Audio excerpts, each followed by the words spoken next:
सध्या सातारा जिल्ह्याला आणि ठाणे जिल्ह्याला ऑरेंज अलर्ट दिला आहे. सातारा जिल्ह्याला रेड अलर्ट पावसाचा कालपासून या ठिकाणी मिळालेला आहे.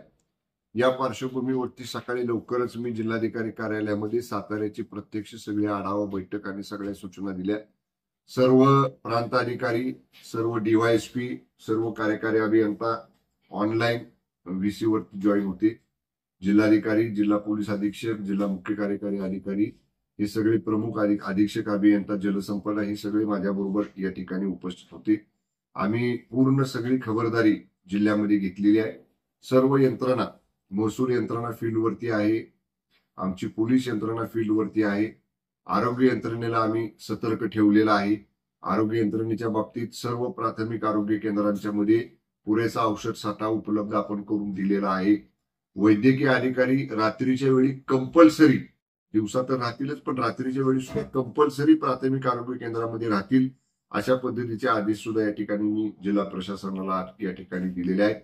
कोणत्याही परिस्थितीमध्ये पर्यटन स्थळ जी आहेत जिथं अपघात घडू शकतात, दरी असते किंवा असं पाय घसरून पडणं आणि पुन्हा ते प्रवाहामध्ये वाहून जाणं, जे काय प्रकार पूर्वी आता मागच्या काळात लोणावळ्याला वगैरे घडले, असे स्पॉट आयडेंटिफाय करून तिथं जर गरज वाटली स्थानिक पोलीस प्रशासनाला, महसूल प्रशासनाला, तर ते सुद्धा तात्पुरती स्वरूपामध्ये बंद करण्याच्या सुद्धा सूचना आज या ठिकाणी प्रशासनाला मी दिलेल्या आहेत. या रेड अलर्टच्या पार्श्वभूमीवरती, अतिवृष्टीच्या पार्श्वभूमीवरती सातारा जिल्हा प्रशासन आणि ठाणे जिल्हा प्रशासन आम्ही सतर्क आहोत.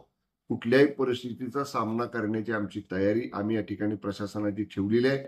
आणि दुर्दैवानं कसलाही अनर्थ त्या ठिकाणी घडू नये यासाठी सगळी उपाययोजना मी स्वतः ह्या सगळ्या परिस्थितीवर लक्ष ठेवून आहे. माननीय मुख्यमंत्री एकनाथजी शिंदे साहेबांनी सकाळी लवकरच सगळ्याच पालकमंत्र्यांना, मला देखील फोन केला आणि आपापल्या जिल्ह्यामध्ये सगळी खबरदारी घ्या.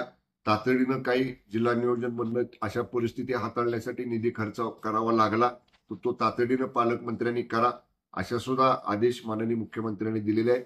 येणाऱ्या ह्या 2 दिवसात रेड अलर्ट सातारा जिल्ह्याला आहे.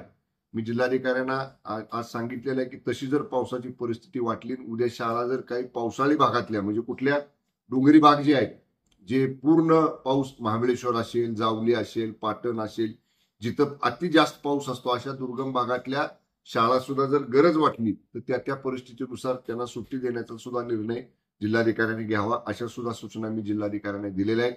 कुठं पाणी साठणार नाही, पुलांवरनं पाणी गेलं तर तिथं बॅरिकेटिंग करून ती वाहतुकीला बंद करावं लागेल, या बाबतीतल्या सुद्धा सूचना बांधकाम खात्याला आणि पोलीस खात्याला दिलेल्या आहेत.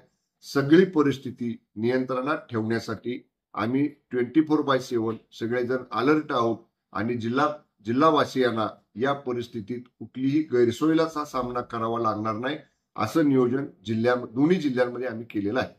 थँक्यू.